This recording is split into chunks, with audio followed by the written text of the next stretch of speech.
Atheism is institutionalized fear. Not just a fear of God, it is a fear of truth itself. Atheists fear the implications of truth. Truth leads to God, but it also leads to the end of their reality. Atheists seek an intellectual safe space. They call this position they occupy atheism. They have designed it as a bulwark against truth, but they cannot combat what is true with anything other than a religion.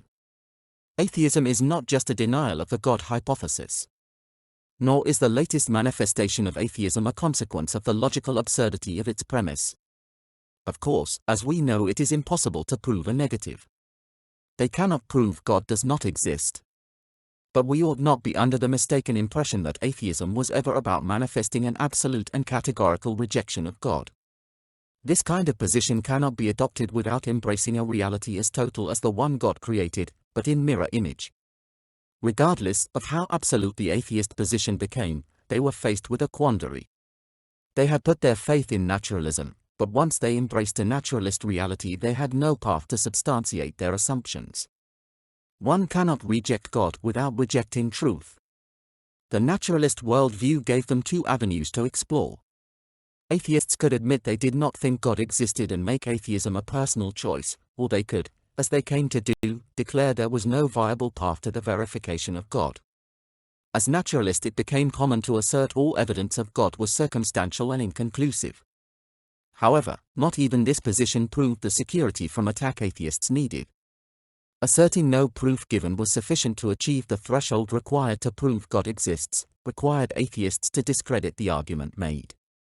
This posed a risk to the atheist well-being, and they are first and foremost motivated by a desire to find a safe space. Modern atheists have learned to position themselves in a safe space called denialism. Atheists deny the claim that God exists has been proven. The modern atheists merely make the claim that Christians have made a claim which the atheists, by his atheism, proves the claim unsubstantiated. After all, if the claim that God exists was proven, then there would be no atheists. This argument has proven to be the unassailable fortress that atheists have sought. That it is a hypocritical and deceitful position is irrelevant. It avoids the need for atheists to debate, defend anything, or offer any evidence or proof beyond their own position as an atheist. If an atheist exists, argues atheists, the arguments for God's existence are proven inadequate. But is changing the minds of an atheist the responsibility of Christians, or even necessary to prove God exists? It was remarked that atheists had created an irresolvable problem adopting a naturalist position. The naturalist position is that nothing can be proven. Every proposition is contingent and open to dispute and modification. Therefore, by the terms of naturalism, it is impossible to prove anything beyond a certain, limited threshold that leaves room for doubt. Atheists claim God's existence is not proven, while asserting nothing can be proven.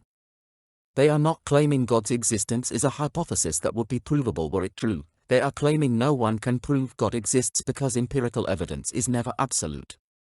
By definition, any proof of God must leave room for debate and argument, or it would not fit into their naturalist worldview. But this is tantamount to admitting were it proven God exists, naturalism would no longer be tenable. But there are even worse problems with the metaphysics of the atheist, for metaphysics is what naturalism is. Atheists cannot even define existence within their naturalist framework. Existence is a metaphysical state and incapable of empirical substantiation. Atheists can do an experiment that proves something is there, but they can never get to the point where they can tell us what is there, behind the phenomenon. The point we are making here is that natural reality, as something which can be empirically verified, does not exist. At least natural reality does not exist as something which can be known. Atheists demand we prove God exists. They do this in a natural reality that cannot be proven to exist. The demand of atheists is bizarre to say the least. They want Christians to do what they have proven to be impossible in a naturalist framework. Atheists have no legitimate right to demand we prove God exists, because there is literally no substantial reason for assuming he does exist. If God does not exist, then what? There is no secondary choice, no alternative reality to slot into the place where God was. There is in fact no reason to suppose God does not exist. Naturalism gives no one an encouragement to think along naturalist lines. Atheism is a totally incoherent and non-viable position based on an inherently unprovable naturalism. Yet, there is more. Atheists claim the world is physical and material. We know this is, even from the perspective of atheistic naturalism, an unsubstantiated and unsubstantiable claim. But to even say there is a reality or a truth or a reality such that God is absent, is to make a metaphysical argument.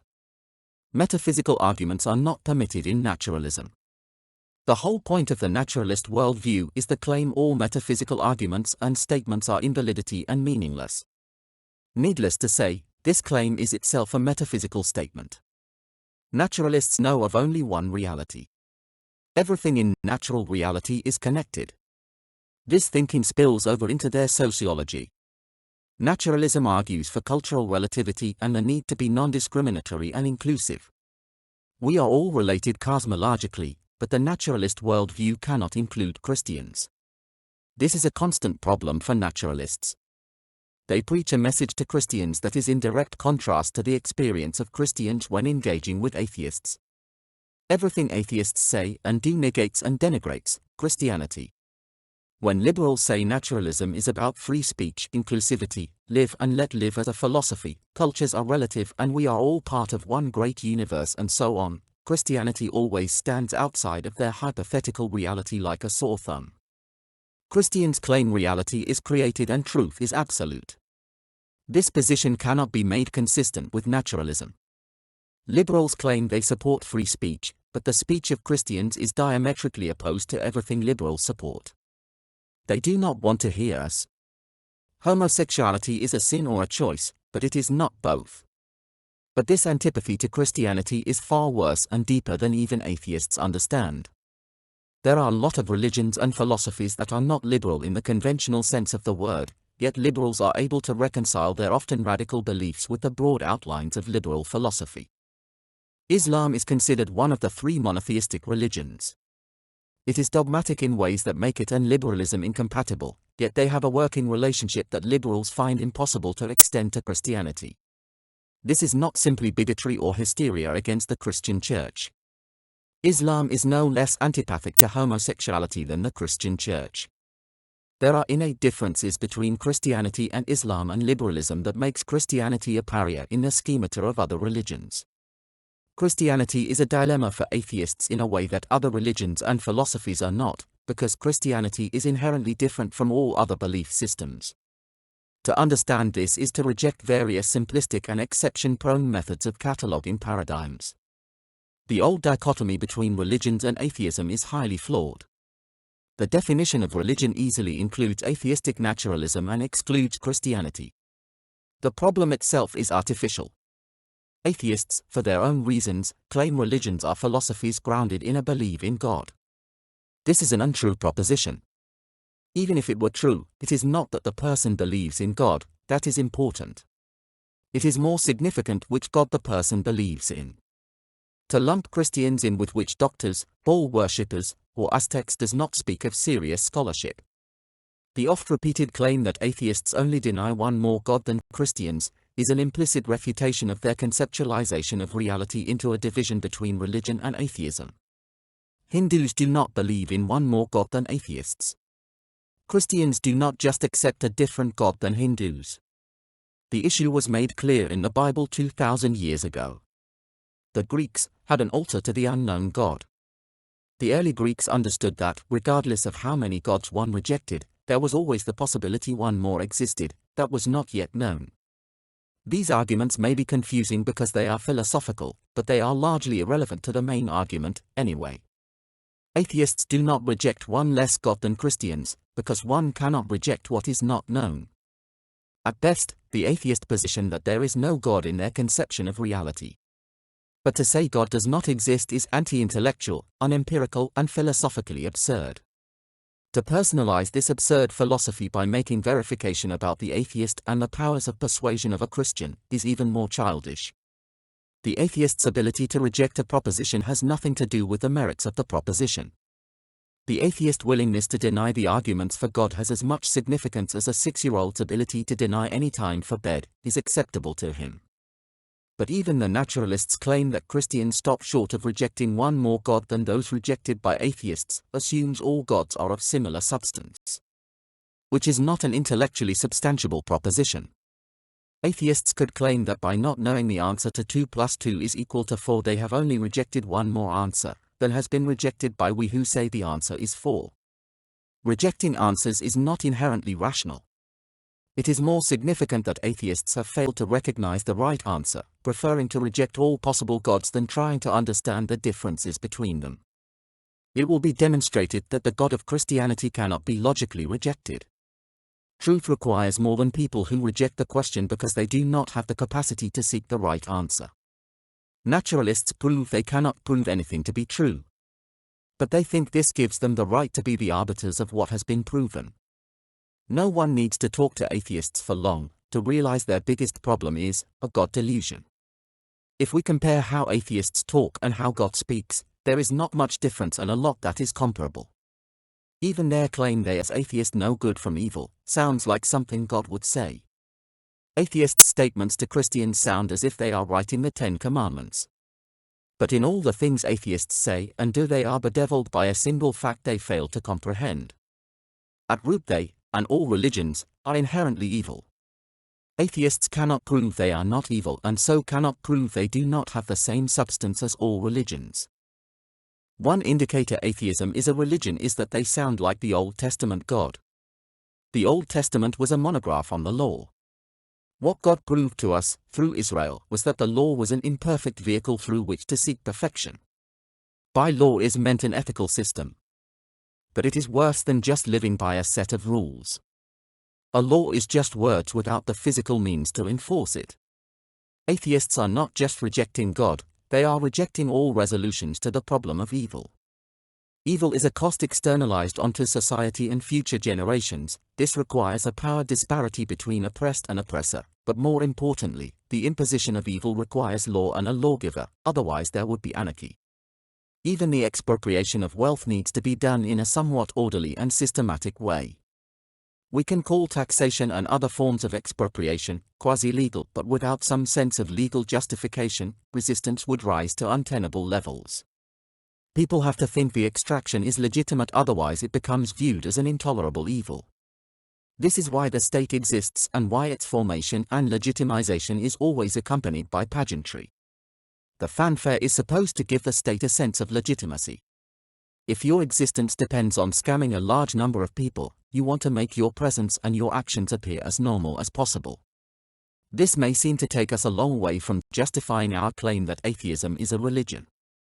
But religion is first and foremost a way to legitimize evil by making it legal. People follow Buddhism not because they must but because of an association they make between the imagery of Buddha and what is right or legitimate. People seek legitimacy through the law. But they cannot gain it this way. The rules formulated by Buddha and other religions seem to give legitimacy to the state or other group. We are justified by the group to which we belong. A religion is nothing more than an ethical system. It only needs a God if the God is the source of the ethical rules. The lawgiver can be a guru or seer or politician or even an artificial intelligence. The source of the law is less important than the ethical system and its ability to give us a sense of legitimacy. Why this is important is because atheists claim there is no evidence for God. What they mean, they are not getting their legitimacy from God. But though they claim this rejection of theism does not impose any obligations on them, the legitimacy they embrace is common to them all. It is in the very definition of atheism and the way they argue. Atheists declare there is no God and deny there is any argument that legitimizes belief. Therefore an atheist is a person who gains legitimacy from natural law. Atheists are naturalists who believe all law is secular in its origins and justification. It is natural to assume and predict that because atheists are naturalists, they must embrace secular law and reject all theology and theocratic sources of law. In short, atheism, regardless of what an atheist may claim, is a religious paradigm. A religion gives legitimacy by justifying a legal system and lawgiver. Gives followers a path to legitimacy by virtue of the ethical rules it legitimizes. Gives the religious a platform from which to flaunt their legitimacy. Permits the ethically minded to virtue signal those of other religions. creates and strengthens patterns of obedience in followers, turns the follower into a supporter, turns followers into the enemy of competing religions, helps isolate the follower from the legitimizing feature of competing religions, requires an investment in legitimacy not easily abandoned. Atheism is an ethical system.